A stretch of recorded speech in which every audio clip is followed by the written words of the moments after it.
In today's video, we're breaking down everything that happened in Superman Unlimited #2, the story where Earth was struck by a kryptonite asteroid, scattering radioactive fragments across the planet's surface. This left Superman and his family dangerously vulnerable, but it also gave Superman a new power that turns him completely golden. The chapter opens by revealing that the Daily Planet was established in Metropolis back in 1938, with the responsibility of providing the public with clarity and truth.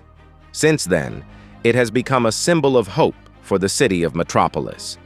But as we saw in the first issue, in the present day, the Daily Planet was expanding beyond Metropolis, with new branches opening in places like Gotham, Markovia, and even Simeon Island. Lois Lane and Ron Troop were in Elcalero, attending the grand opening of another Daily Planet branch. The local president, Castillo, expressed enthusiasm as he unveiled a replica of the newspaper's iconic globe, this time made entirely out of solid kryptonite. The sculpture was meant to sit atop the new building as a symbol of prosperity.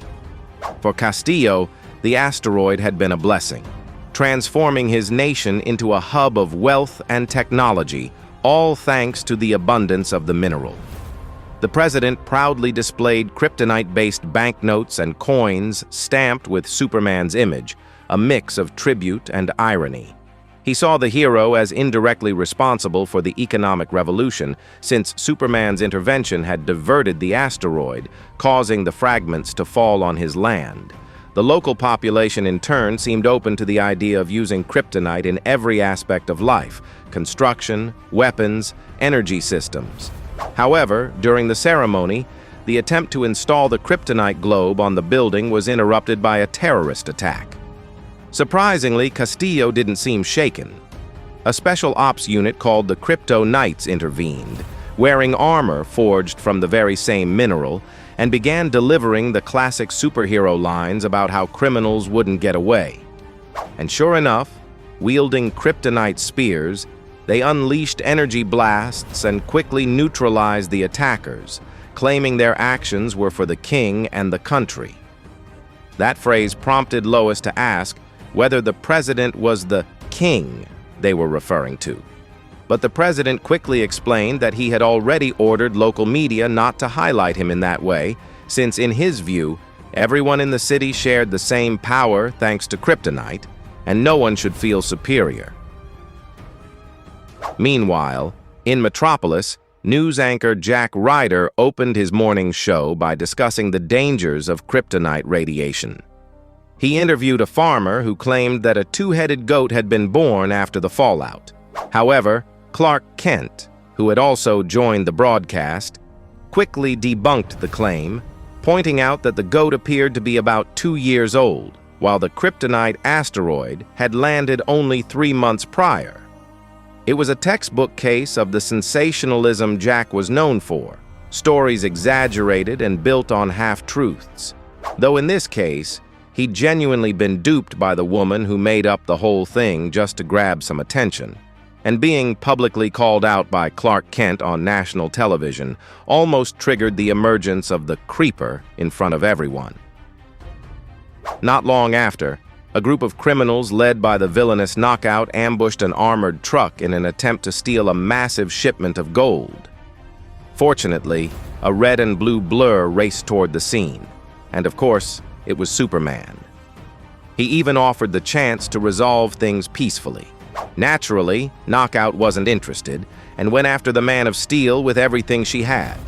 Still, Superman easily overpowered her, slamming her into a utility pole before turning to her armed henchmen, again giving them the opportunity to lower their weapons and surrender. To Superman's surprise, the goons were carrying kryptonite bullets, and his instinctive reaction was the same as always: shield the civilians. But this time, the bullets hurt him. That moment revealed something important. Superman's confidence had edged into arrogance. He had underestimated the threat out of sheer habit. The radiation had dulled his senses, preventing him from detecting the danger in time, and he ended up paying the price for it. Fortunately, while all that chaos unfolded, Jack Ryder, now operating as the Creeper, was roaming the area. When he saw Superman under attack, he didn't jump in. Instead, he casually kept eating his burger, watching the fight like it was a street performance. But the tone shifted quickly. As Superman was hit repeatedly, growing weaker from the kryptonite exposure, one thug suddenly pulled out a kryptonite knife and drove it into his chest. That's when it happened. Superman's body erupted in a golden glow, and the blade that pierced him shattered instantly on impact. Yes, the golden Superman we'd seen before was back, unleashing a strange and mysterious power. We then flash back to 3 months earlier, when Batman explained that this golden form was a kind of defense mechanism. Whenever Superman was exposed to a high concentration of kryptonite, his body released a surge of stored solar energy, generating a temporary golden field that shielded him from radiation. The catch? The effect only lasted about 3 minutes, and afterward he needed to fully recharge under sunlight, during which he was completely powerless. The exact science behind it was still a mystery. Batman didn't understand why only Superman among all Kryptonians had this ability. Maybe it was due to the longer time he'd spent on Earth, or perhaps it was some kind of mutation, possibly even an evolution of the solar flare ability. Either way, whenever it activated, Superman had 200 seconds to make it count. Back in the present, Superman began mentally counting down from 200 and launched into action. He destroyed the gang's weapons, crushed them into a dense sphere, and hurled it into space, eventually placing it into orbit around Jupiter. Creeper considered jumping in to help, but now that both he and Superman were wearing golden outfits, he figured it would just be awkward. One of the goons pulled out a gun and fired a kryptonite bullet. But again, it had no effect on the glowing Superman. And when the timer ran out and the glow faded, Clark, now powerless, still managed to knock out the final thug with a single no-nonsense farmer's punch. That's when Knockout returned. And now that Superman was depowered, she could have easily wiped the floor with him. But Clark tried reasoning with her instead, asking what she thought would happen if they fought again. The logic struck a chord with her. She backed down. Moments later, the police arrived to arrest the criminals, but not all of them. One managed to slip away and hid in a nearby alley, aiming a kryptonite weapon at Superman. Before he could fire, the Creeper showed up and cracked him in the head with a well-placed smack. He even joked that this was the day he saved Superman, though he admitted bullets usually didn't hurt the Man of Steel. Then he remembered the gun was loaded with kryptonite and suddenly became curious. Superman no longer had the golden glow, so, in typical Creeper fashion, he decided to test a theory. He tossed a small rock at Clark, hitting him square in the chest and drawing a low grunt of pain. That sealed it. Superman was vulnerable again. The Creeper was shocked, but worse, he didn't realize he was being filmed by a reporter from Data Scream Newsboy Legion. In other words, he had just exposed Superman's new weakness to the entire world. Later, Clark met Jack Ryder at a bar. Despite their earlier clash during the Fake Farmer TV segment, Jack extended an olive branch, a drink to call a truce.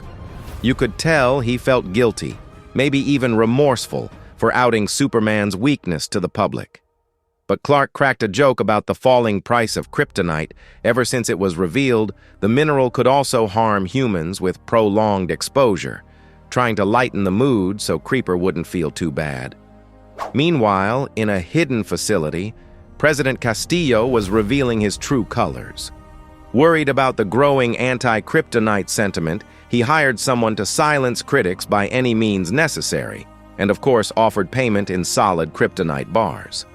The hired assassin was none other than the Toyman, who saw the mission as a perfect opportunity to turn everything into a twisted game.